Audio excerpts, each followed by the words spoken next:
It's an hour. Wow, really? I would have guessed like 14 hours. Happy, nice burning feeling around my lips, flop sweat, check. Happy. So we can pretty much... Are still around long after the death of Jesus. But perhaps the biggest difference is that ultimately, in the early Jesus movement, there is an appeal to Gentiles. And as soon as the Gentiles are converting to this new movement, we get a much more successful global kind of mission. But John's voice can still be heard in a very direct way through one of Jesus' most famous teachings, the Lord's Prayer itself. Father, hallowed be your name. The words spoken by Jesus were directly inspired by John. Give us each day our daily bread. Forgive us our sins, for we ourselves forgive everyone who is indebted to us. And lead us not into temptation, but deliver us from evil.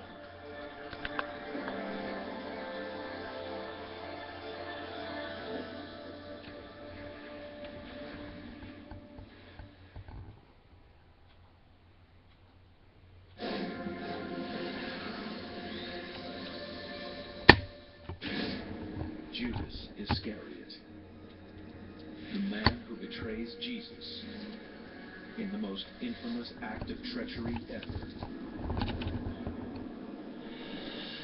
Judas is the embodiment of all wickedness, The most villainous person in human history. Evil, demonic, the lowest of the low.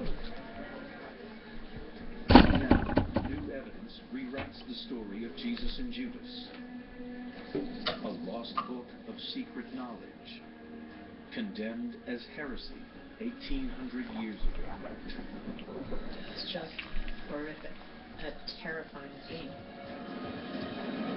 Can fresh clues help reveal the true meaning of the Gospel of Judas?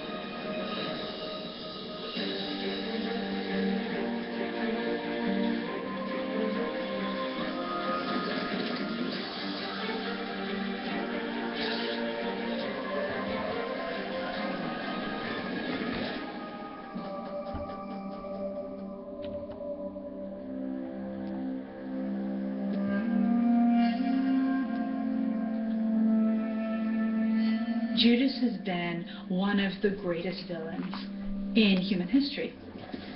Judas has become the symbol of the ultimate traitor. The man who sells out Jesus for 30 pieces of silver. Judas's crime is so easy to understand and at the same time so terrible. He betrayed his friend. Along comes a bombshell, a newly translated ancient manuscript. Just 25 tattered sheets of papyrus, written in the ancient Coptic language.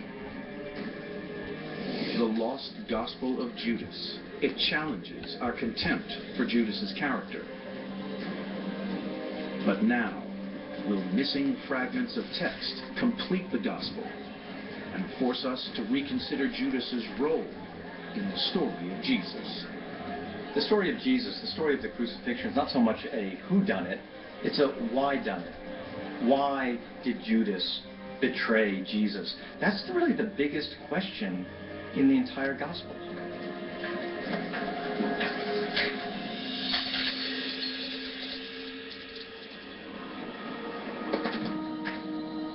In the New Testament Gospels, Jesus starts his mission traveling through Galilee and Judea, gathering followers. From them, he chooses 12 to be his closest disciples. The term disciple simply means learner or student. So when Jesus is calling disciples, he's simply gathering a group of students round to learn from him. The disciples come from a wide range of backgrounds, from fishermen to tax collectors. There was recruitment, by Jesus, deliberate recruitment. And he wanted a diverse group. Judas may well have been one of the very first he recruited. Jesus was a pretty good judge of character. Anyone who Jesus had chosen as a disciple must have had something going for him. Judas was the treasurer of Jesus' 12 disciples.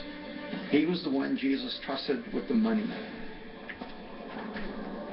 Jesus saw in Judas the kind of man that he wanted to be his follower.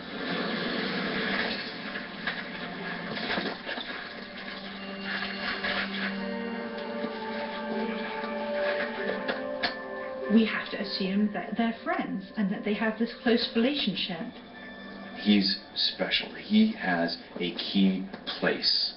And yet, something's going to happen in Judas that's going to lead him to fall away from Jesus and to lose faith in Jesus and ultimately to betray Jesus. The New Testament Gospels tell of a critical moment here, 2 miles outside Jerusalem. The village of Bethany is named in the Gospels as the place where Jesus stayed during the last week of his life.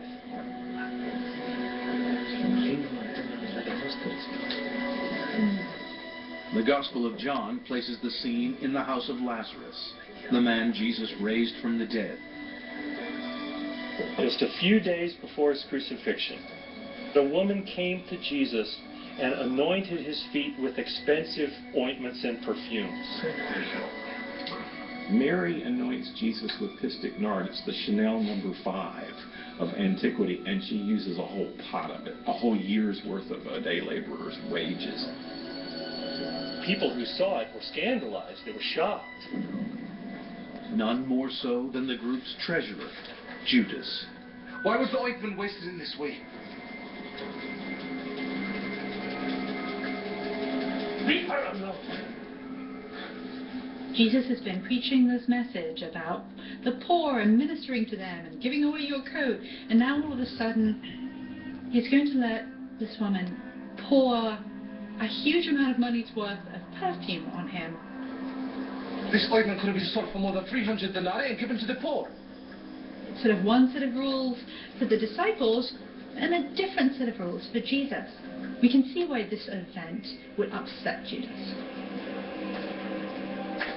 This was a big turning point for Judas, because immediately after he sees this anointing, he goes to the authorities and says, I will betray Jesus to you.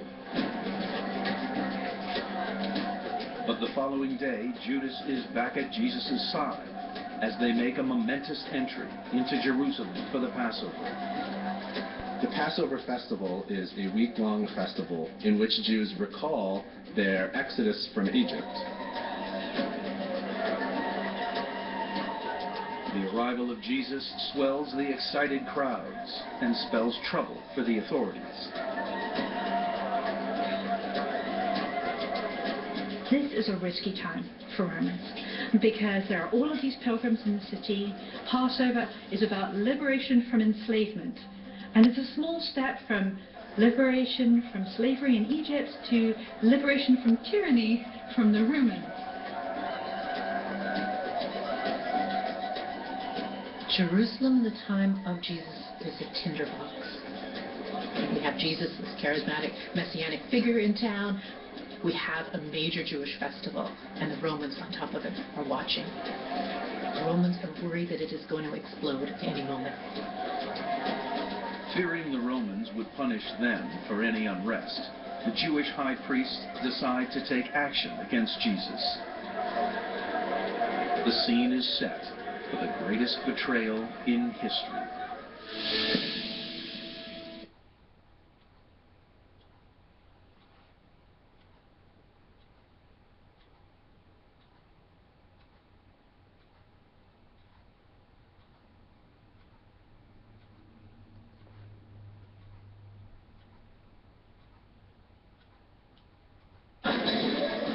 The question is, why?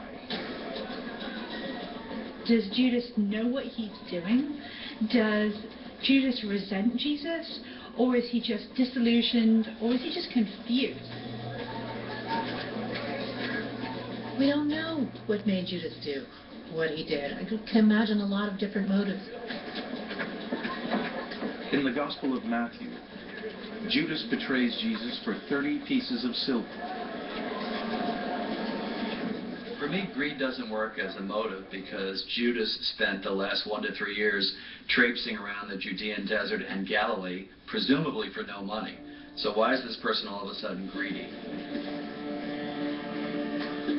So what else would drive Judas to double-cross Jesus? I am with Jesus of Nazareth and convey him to you. Some experts think that Judas was a zealot. Zealot is a technical term for a group of revolutionaries who were really strongly opposed to Roman occupation. If Judas was one of these revolutionaries, maybe he got frustrated Jesus wasn't taking enough action, being public enough, pressing the matter hard enough. Maybe he handed over Jesus in the hopes that creating a confrontation between Jesus and the Romans would be the spark that would cause Jesus to begin the events that would topple the Roman Empire. These political intrigues form the backdrop to one of the most celebrated scenes of Jesus' life, the Last Supper. This place is called the Cenaculum. It comes from the Latin word cena, for dinner. And this is the traditional site where the Last Supper took place. When Jesus and his disciples meet for the Last Supper, the tension is really building up. Through the week that they've been in Jerusalem, there have been increasing conflicts with authorities. Something big was about to happen.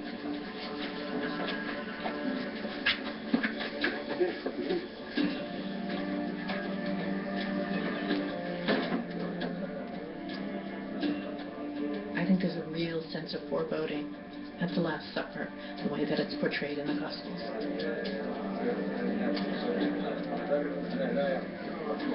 There's that moment at the meal, this intimacy. To eat a meal with somebody is to be family with them. Jesus announces that one of you, one of the 12, will betray me.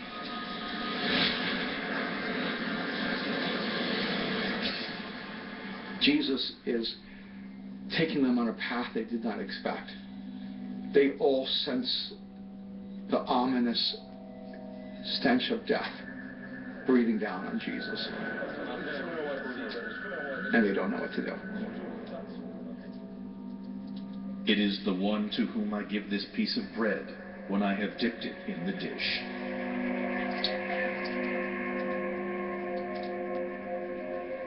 It's Judas who is identified as the one who would betray him. Judas abruptly leaves. Where is he going?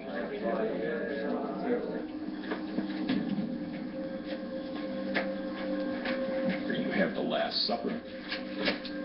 You have the Garden of Gethsemane. And it's like an endless night. While the disciples sleep, Jesus spends the night in prayer.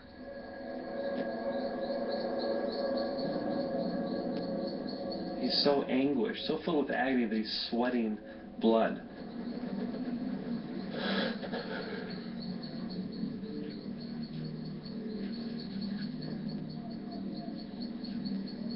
The one I kissed will be the man. Arrest him and lead him away.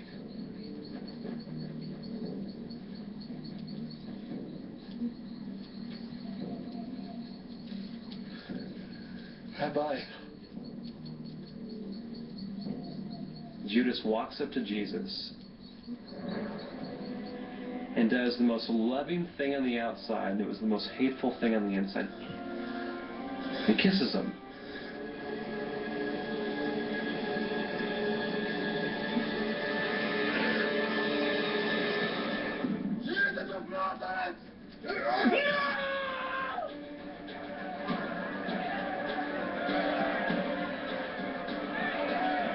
Judas is responsible for the ultimate act of wickedness, betraying an innocent Jesus.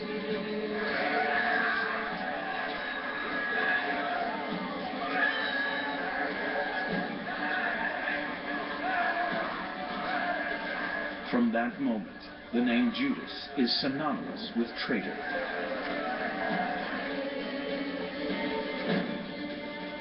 But nearly 2 millennia later, a new version of this shameful story emerges. The Lost Gospel of Judas. It casts a different light on this despicable act.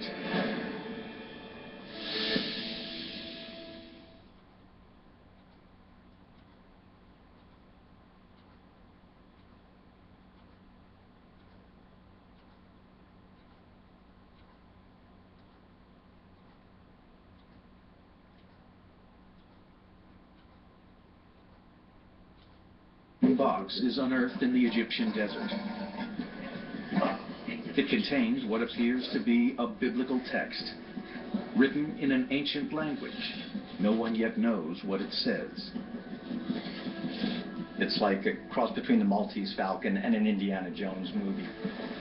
This intriguing document enters the shady world of the antiquities black market and surfaces in Geneva. That's where the banks are, that's where the rich people are. It's the glitziest black market you've ever seen. Stephen Emmel, a specialist in ancient languages, arrives in Switzerland to investigate. The Egyptian government doesn't give permission to remove artifacts unless they've been part of an archaeological undertaking. So we assumed that the manuscripts are illegal. The whole feeling of the meeting was a bit clandestine. The Egyptian man, whom I understood to be the owner of the papyri, gave me the impression of being very tense, very wired and keyed up. I had the impression that he might be the kind of person who would carry a gun. Emmel and his colleagues are being pressured to decide their value, even without knowing exactly where these pages are from. I began to see the name Judas. But it was a work in Coptic that I wasn't familiar with. We were interested in buying them. What was the price? And then came a bombshell. The man wanted $3 million. This is far more than they can afford. The Egyptian man signaled to his associate to close up the boxes, and that was the end of the meeting. A year after I saw the Coptic Codex in Geneva, the Egyptian owner took it to New York City and tried to sell it there without any success. The owner then deposits the codex in a bank vault. It stays there for nearly 2 decades until another buyer finally persuades him to sell. Here I am, opening again that safe. All the pages were glued together, and fragments of the pages were floating around. Still uncertain what the manuscript is, Chakos takes it to Yale. They say, do you know what you have here? This is something that's only been hinted at in antiquity. For the first time ever, we're laying eyes on the actual Gospel of Judas. But there's bad news. Restoration will cost a fortune. Chakos needs someone with very wealthy contacts. Enter manuscript dealer Bruce Farini. I was told that Bruce Farini was a very reputable manuscript dealer and that he had Bill Gates as a client. That sounded good. Seeing the chance to make a quick profit, Farini decides to buy the manuscript himself and sell it on. Farini writes 2 checks totaling $2.5 million for the Gospel of Judas. And they bounce. Chakos needs to reclaim her property. Farini has the documents. He's got the papyrus. And what does he do with it? He puts it in a bag in the freezer.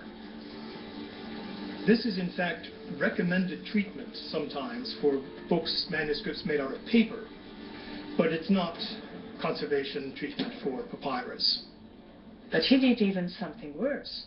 He took pages from under the book, put them on top of it to make it look presentable to a potential client. By shuffling these pages, it made a huge headache. To save the Gospel of Judas, Chakos enlists the help of an expert conservator in Switzerland, who begins a painstaking reconstruction. They've got to restore it, but then they've also got to authenticate it. Does anybody know this is real? Does anybody know if this is a fraud or a fake?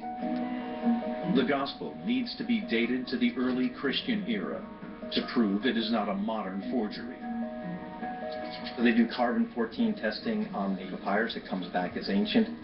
They do the testing on the ink, that comes back as ancient as well. The Gospel of Judas is real. Along comes a bombshell, a newly translated ancient manuscript. It's a major question of biblical proportion.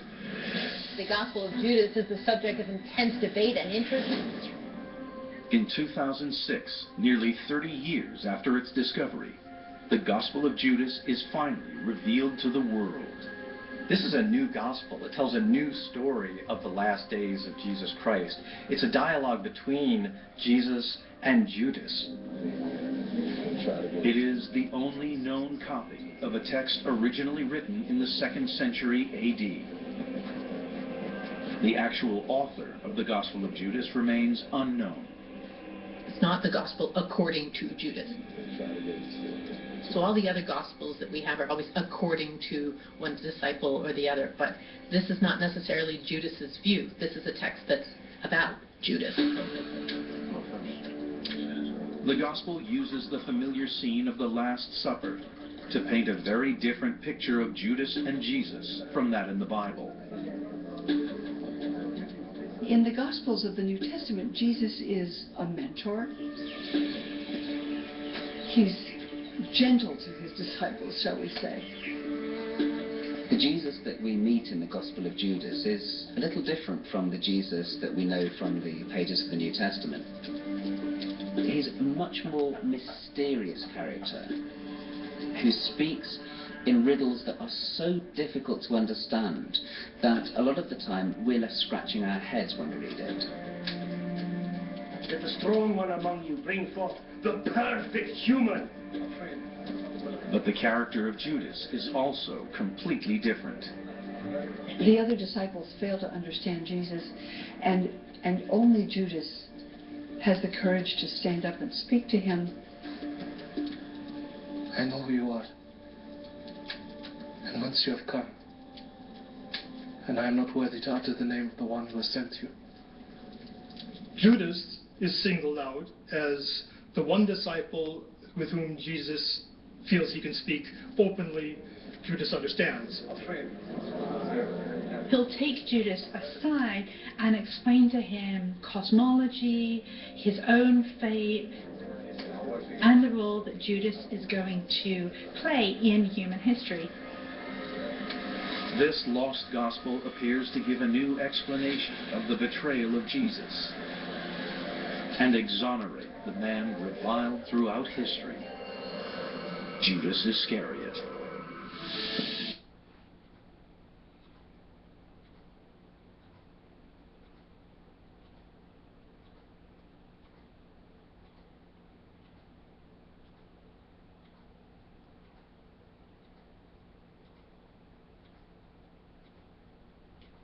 To receive secret knowledge via a strange vision. Master! Suddenly, they're in a cloud, a luminous, radiant place. I have seen a great vision.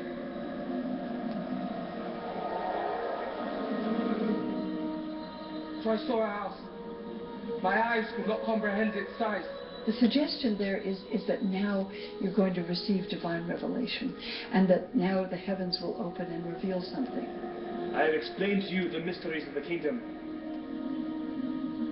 And he's illuminated by Jesus to understand that what he has to do is a necessary part of God's will. He's not a betrayer. He's not motivated by money or malice or jealousy or anything else except the obligation to obey Jesus. Judas steps into the cloud of light, that is, into the place where he will be spiritually enlightened. Judas. Judas is transformed by the vision. He now understands that he is part of a sacred mission. Jesus wanted to be sacrificed. He asks Judas to betray him. And Judas says, "Why me?" Jesus tells him, "Because you're the closest to me. I beg you to do it."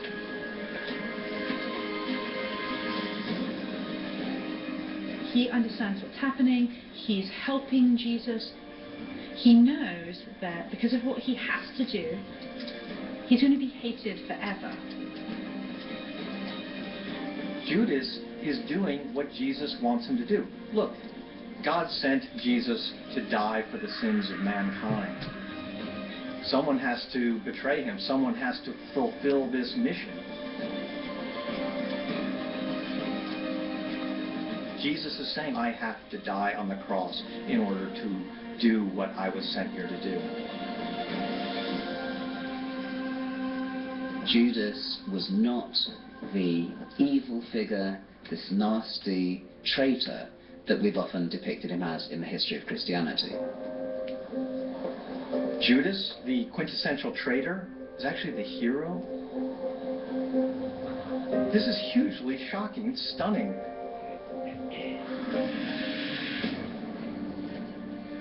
The Gospel of Judas totally changes the relationship between Jesus and Judas.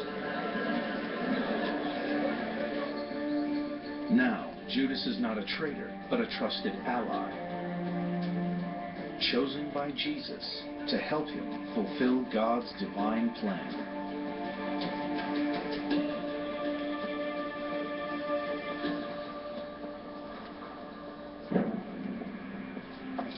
Then, in 2007, another biblical scholar starts to doubt this interpretation. I began to do my own work translating the Gospel of Judas. And what I began noticing is that there were certain selections of words in translation that didn't reflect the actual Coptic language. And so this caused me to really sit down and take a second look at this text and start to ask the questions, what do we really have here? April DeConnick has come to Geneva to the Bodmer Foundation, now keepers of the Gospel of Judas, to see the actual papyrus for the very first time. Oh my gosh, look at that. Just as Judas is finally being rehabilitated, April DeConnick takes a look at this papyrus and finds, wait a minute, it's not saying what we think it is saying. So there are mistakes in the translation from the very first page, in fact, the very first line. There were certain word choices that were being made, and there were certain reconstructions of holes in the manuscript that were being made that didn't reflect what I saw there. DeConnick re-examines a key moment in the Lost Gospel, when Judas receives his vision.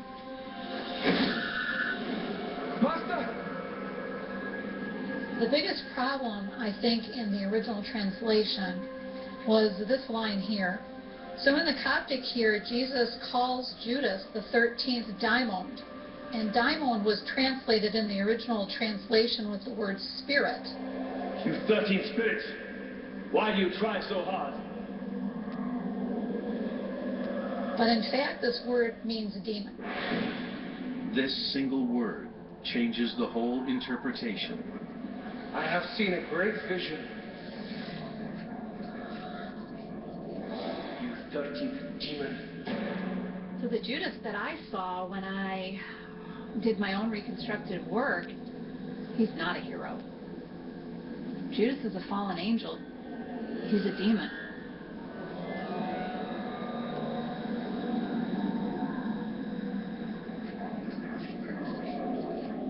And behold, from out of the cloud appeared an angel. Fire spews forth from his face, and his likeness is defiled with blood. In April de Koninck's translation, he's not only evil, he's the most evil.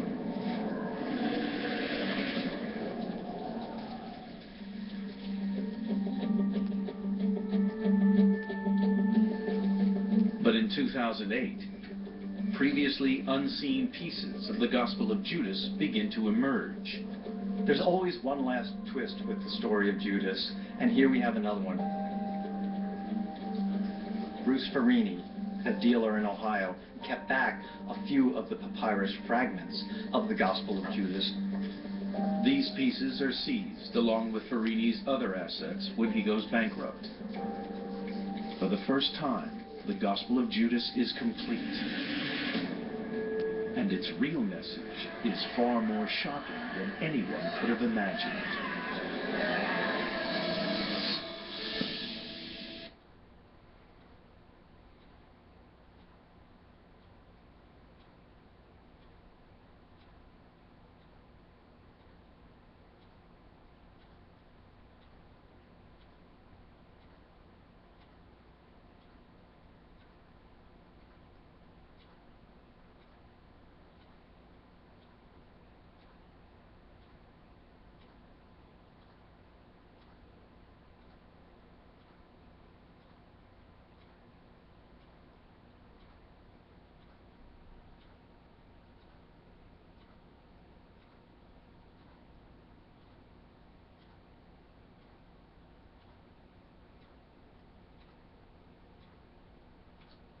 Crimes in history. The discovery of the lost Gospel of Judas put Judas Iscariot on trial once again. Now new evidence in the form of missing fragments of the text has come to light. The most important fragment for scholars is the fragment on the final page, which is thought to resolve the question of who enters the cloud at the end of the text. Before these missing pieces resurface, scholars assume that it is Judas who enters the cloud. Whoever enters the cloud is actually the one who ascends to the highest heaven. This final fragment clarifies that it is in fact Jesus and not Judas who enters the cloud. But Judas himself isn't the person that the author in the text is most interested in. Regardless of whether Judas is a good or bad character in this text, what most scholars would agree is that the Gospel of Judas is not really about the figure of Judas. The disciples are the ones being criticized by the author. The real shock reveal of the Gospel of Judas is that none of the disciples are good. That's what really probably should have been the headline. None of the disciples are that great. The Gospel of Judas is a damning portrayal, not just of Judas, but of all the disciples at the Last Supper.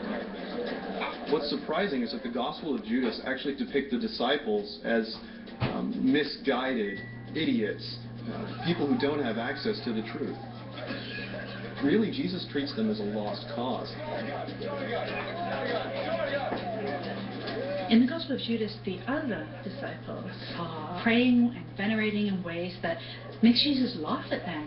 Why are you laughing at our Thanksgiving? And they seem to be leading people astray. It is what is right. I am not laughing at you! Nor are you doing this by your will, but rather it is by this that your God will be praised. The Gospel of Judas pictures the disciples as clueless. This image of the disciples and of Judas is the key to unlocking the true meaning of the Gospel of Judas. The disciples, they're accused of despicable acts. They are clearly the villains of this text. And the author drives the point home in a lurid dream sequence. The disciples' nightmare is absolutely horrific. It's just a terrifying scene. They are sacrificing their wives and children. There are men engaged in sexual relations with men. It's a great house with a great altar in it.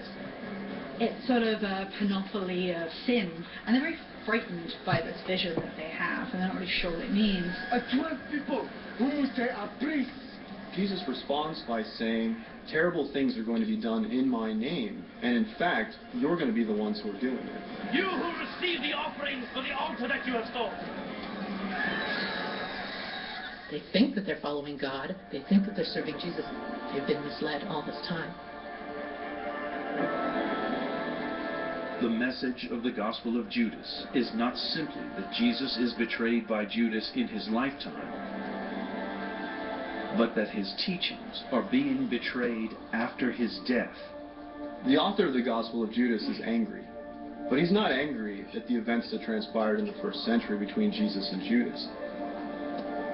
He's angry at church leaders in the second century. The Gospel of Judas is critical of all the disciples of Jesus, frankly, and these disciples are standing as kind of ciphers. They're symbols of the Orthodox Church of the second century. It seems that it's written as a criticism of mainstream Christians who are engaged in worships that are led by bishops or clerics of one kind or another. And the authors of this text, they don't like that kind of clericalism, they don't like that kind of religious service, and they are strongly discouraging people from participating in it. The Gospel of Judas is a polemic. It's a political smear against the people running the early church. The apostolic church was emerging, the institutional church was emerging. What we know is Christianity was emerging. The Gospel of Judas was kind of a narrative against this institutional Christianity.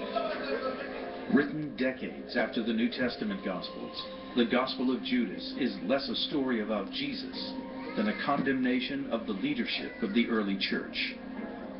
It gives us an alternate picture of the formation of Christianity. It doesn't show Christianity as developing necessarily all harmoniously. There are dissenters. There were people who felt that things had gotten off on the wrong track. The Gospel of Judas suggests that church leadership is mistaken, is more diabolic than divine.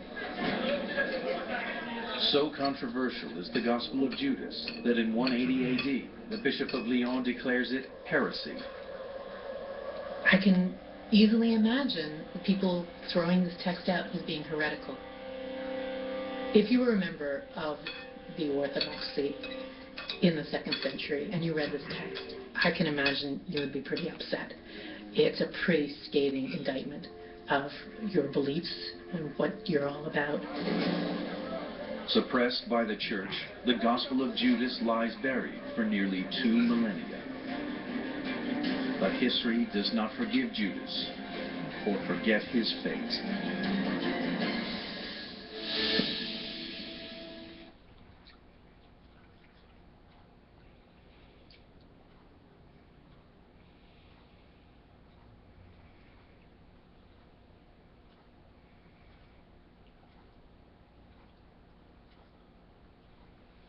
Jesus, next on CNN. Anthony Bourdain Parts Unknown. The new season starts Sunday, April 26th at 9 on CNN.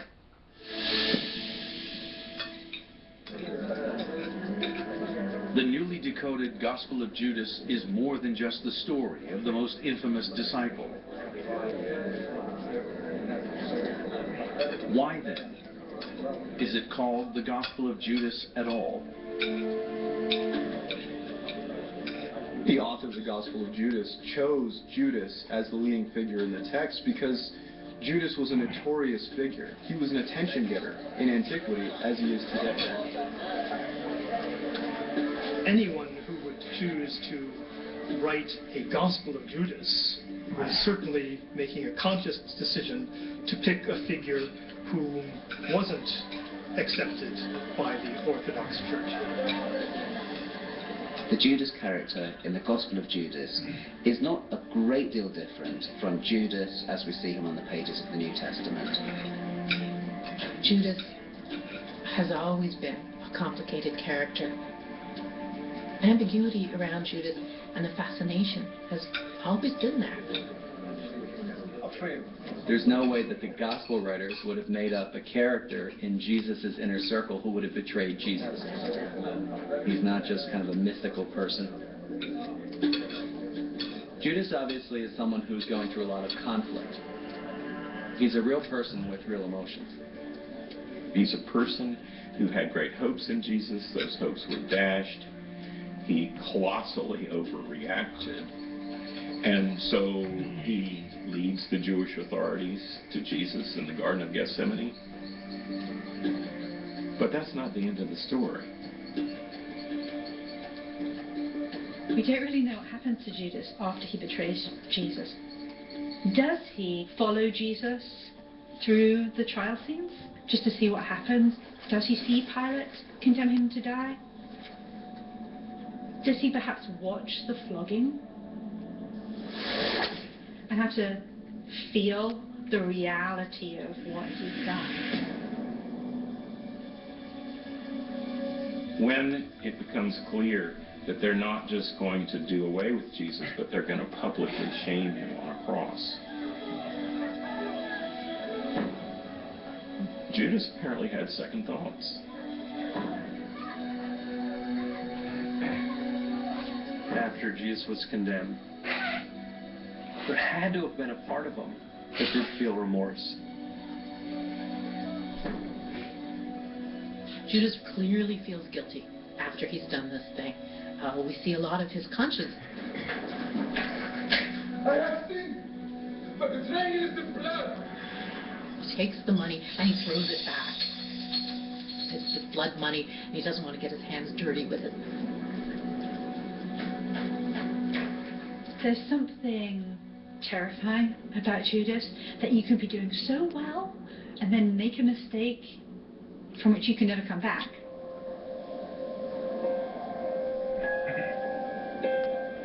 While all four Gospels of the New Testament name Judas as the betrayer of Jesus, only one of them, the Gospel of Matthew, tells how Judas's own story ends. For me, the story of Judas is a tragic story. It's not the story of God giving up on Judas, but Judas giving up on himself. He regrets, but he doesn't repent. And he doesn't trust that he can be forgiven, and so he despairs and hangs himself. If you're a Jew and life is the greatest gift of God, you don't go out and kill yourself unless you have been absolutely, you've shamed yourself, you've shamed your family.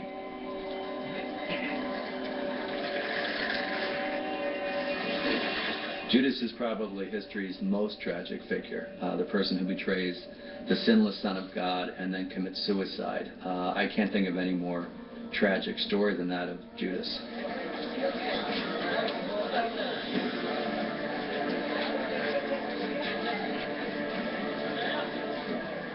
Judas is complained to people because this is someone who knew Jesus and somehow didn't make the right choices. I do feel sorry for Judas because in many ways he's become such a villain, and yet he was a human.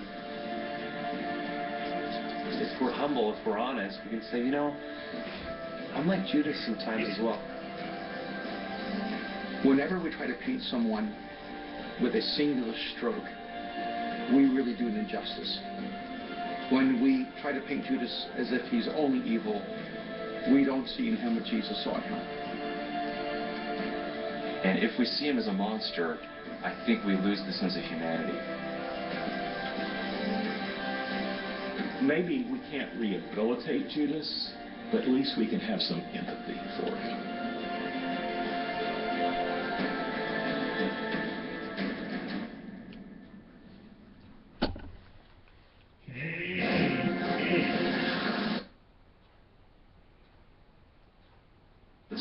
I see Mary Magdalene as one of the most compelling figures in the entire gospel. A witness to the crucifixion and